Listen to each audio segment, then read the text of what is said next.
What's happening, guys? Sam Adams here, and welcome to a brand new episode of Caffeinate today for April the 3rd of 2019. My name is Samuel Adams, and welcome to today's show. Of course, I do hope this one finds you well, and for those that are brand new to the program, this is a daily gaming news podcast in which I bring you the hottest gaming news from around the industry and keep you updated along the way each and every day. Of course, the show is hosted live on twitch.tv/TheSamuelAdams 5 days a week, Monday through Friday at 7 a.m. Eastern Time if you did want to join us live, or you can always check out the show on YouTube and podcast services around the world after the fact if that is more your style. Now, with that being said, we've got a lot to cover today because of a Kotaku article that was revealed yesterday that put a little bit of a spotlight on what's going on behind the scenes at BioWare and Anthem, according to 19 anonymous sources. So we will be diving into that as covered by Polygon, who kind of parsed everything down a little bit. But GameStop is losing so much money, according to Destructoid, and also according to the 2018 fiscal year net loss of $673 million. So we'll be talking about that. There is some Borderlands 3 cover art leaked out there online, and guess what? It's actually real. At least we can pretty much assume that. Of course, there's an announcement coming today with tons of information about Borderlands 3, including a lot of info around its release, along with the presumed cover art, which again, we'll talk about and break down.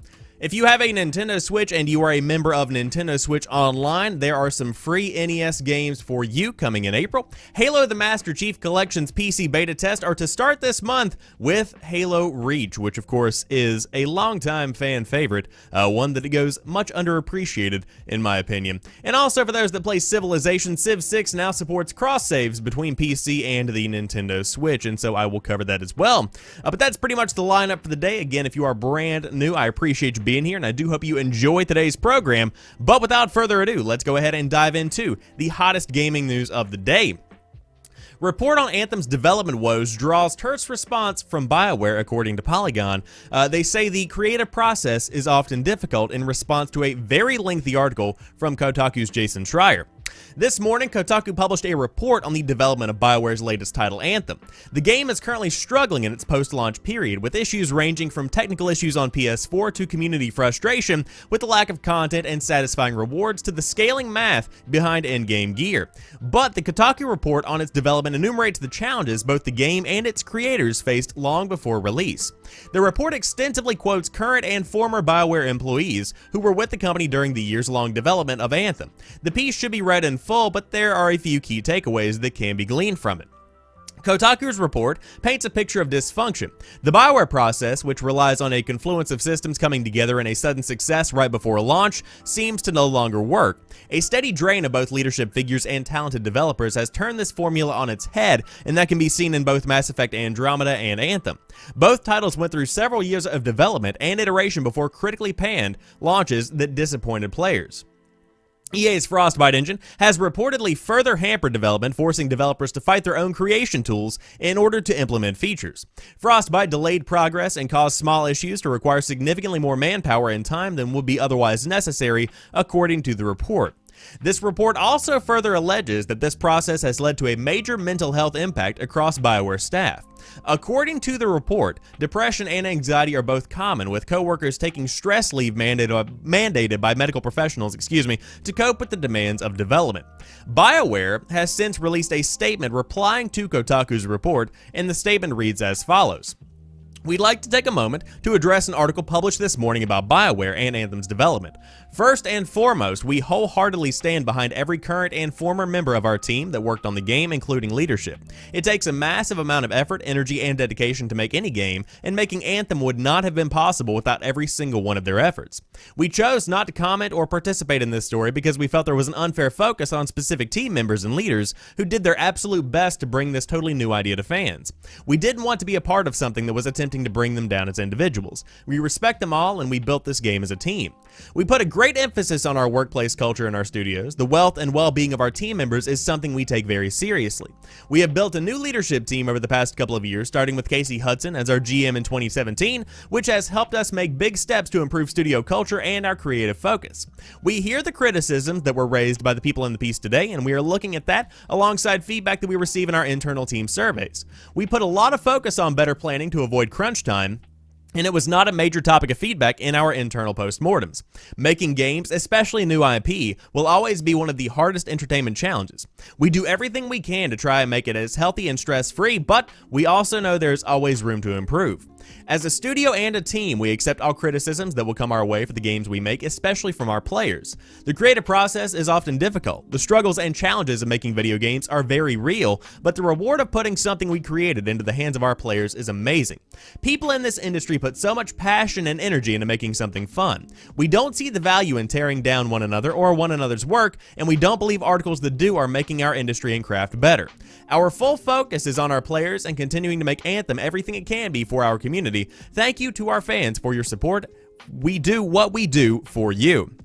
BioWare ends the statement with thanking fans for their support and reiterating earlier promises to remain committed to the ongoing development of Anthem.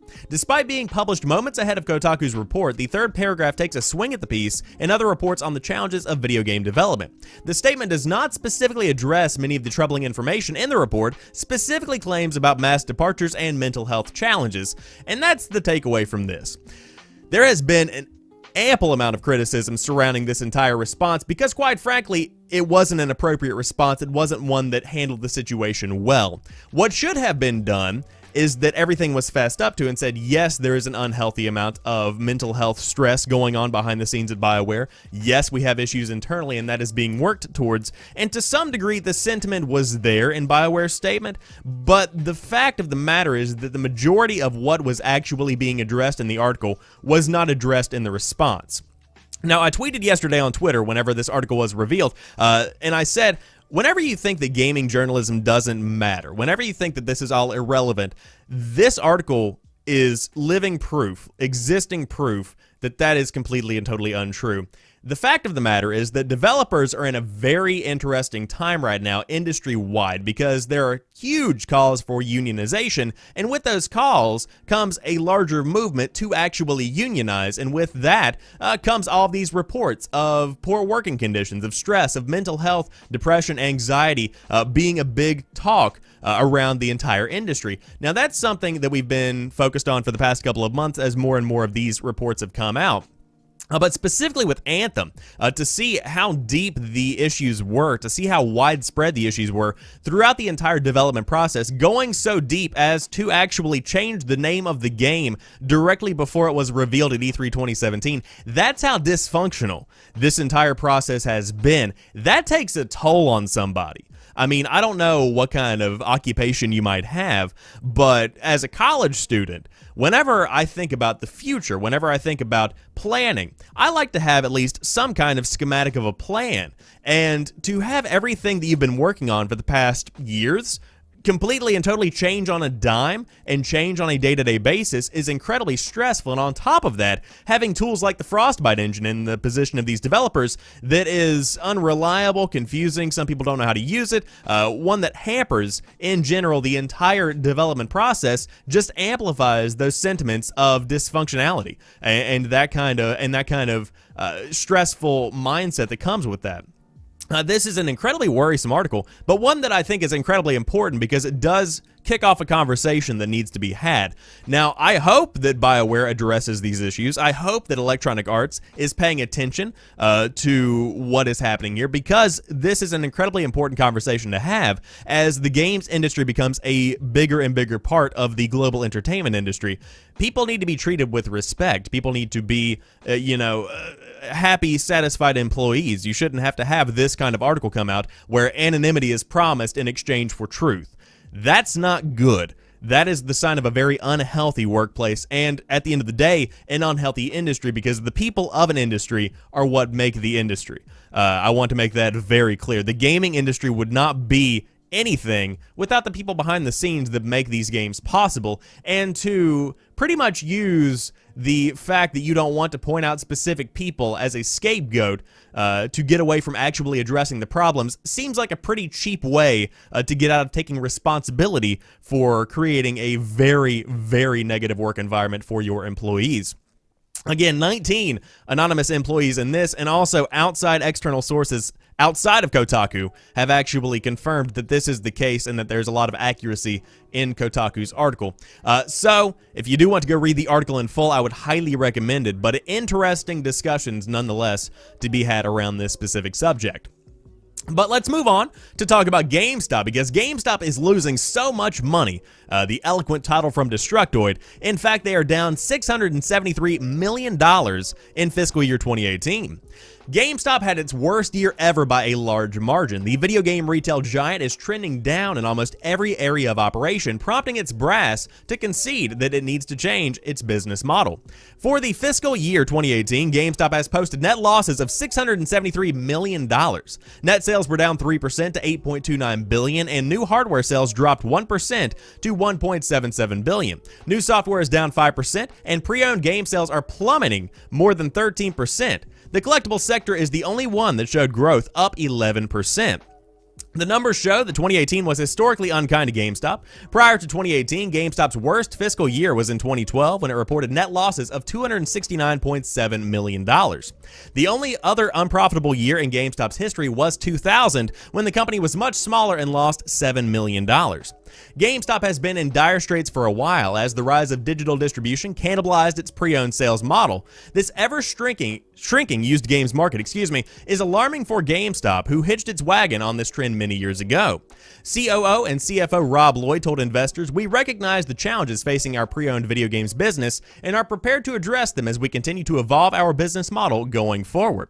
GameStop is going to have to figure out something fast. A while back, its board planned to sell the company, but those plans have been scrapped. The announcement that GameStop wasn't for sale caused the company's stock price to crash to a 14-year low in January, and furthermore, forecasts expect total sales to drop another 5 to 10% throughout 2019. On the bright side, GameStop says it has a plan to optimize logistics and operational strategies that could wind up saving the company upward of $100 million annually.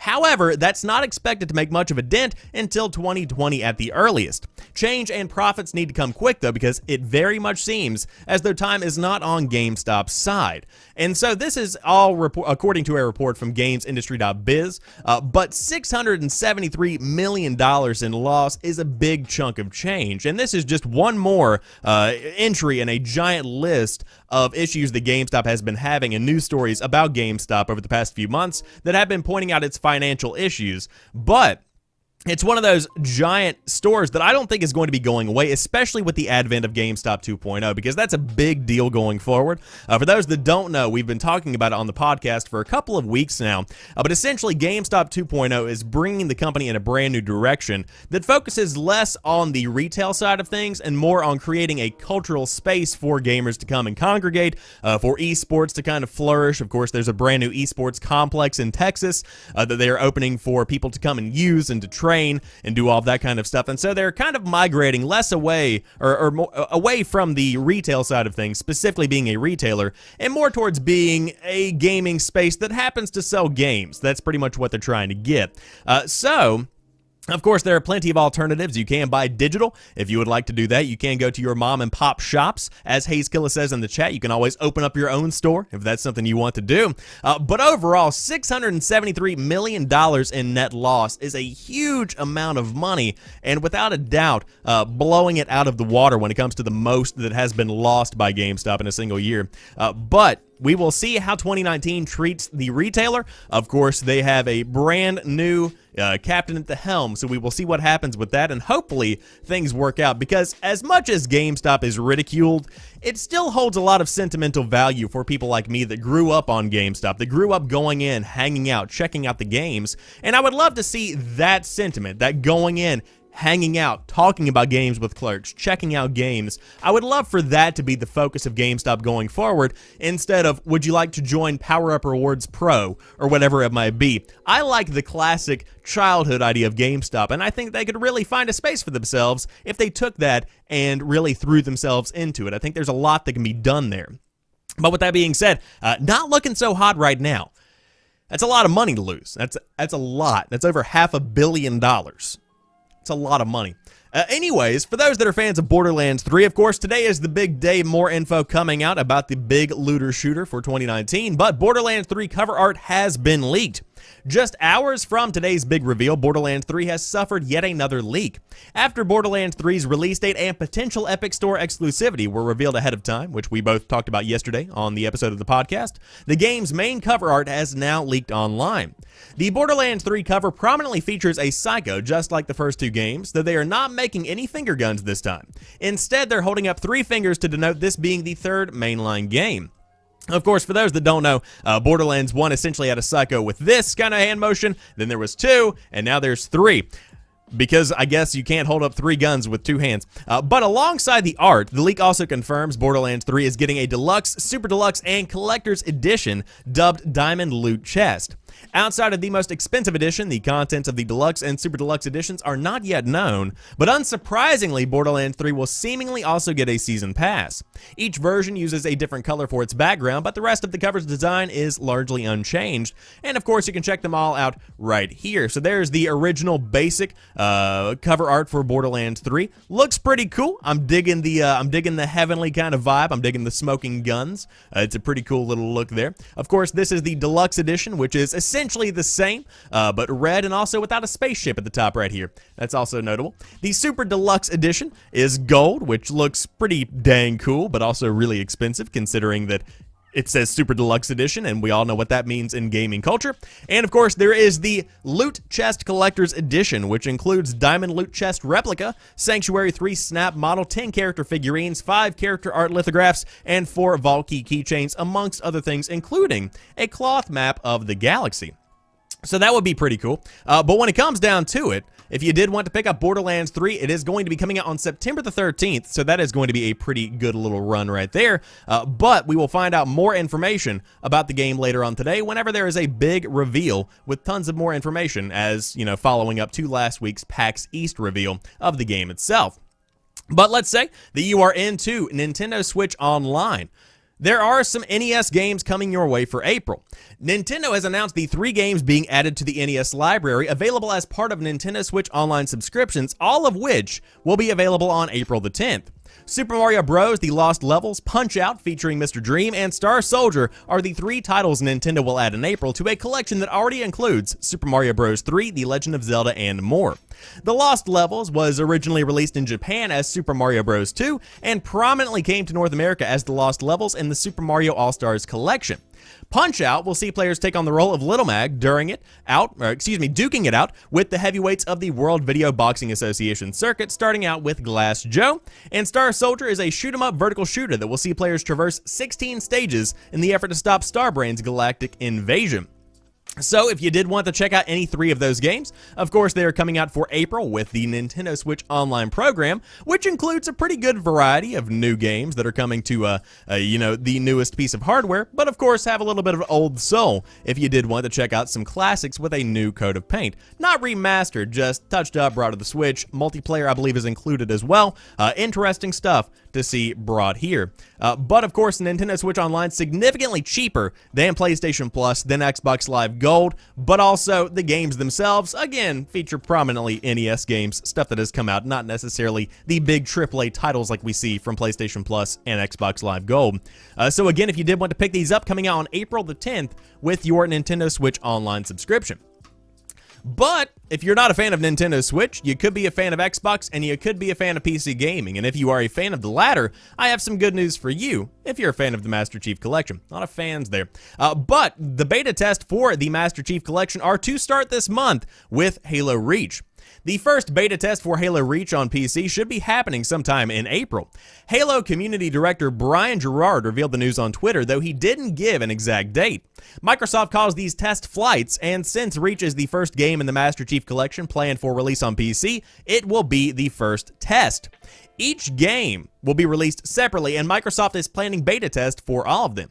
It's hard to gauge how long this process will take, but seeing as we still don't have a solid date for the public release of Reach, it's probably going to take a while for the entire collection to make it to PC. If you are interested in playing early, you can sign up to the Halo Insider program, and tests will be available on Steam as well as the Windows Store.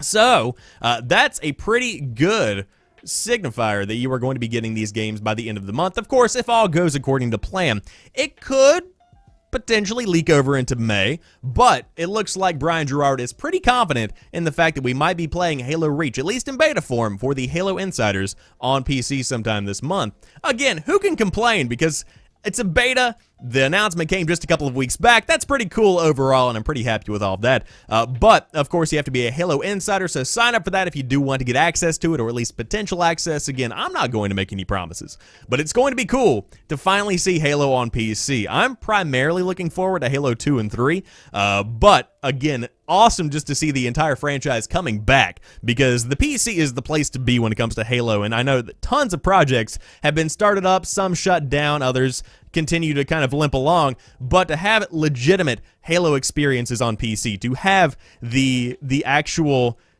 oh god, it's going to be good. Cannot wait to actually dive into that. Now, Decky in the chat says AAA sucks anyway these days. Not necessarily. I see that Kappa there at the end. I see that Kappa. But if you are a fan of AAA games, these are some AAA games that I will definitely be returning to when they do launch on PC.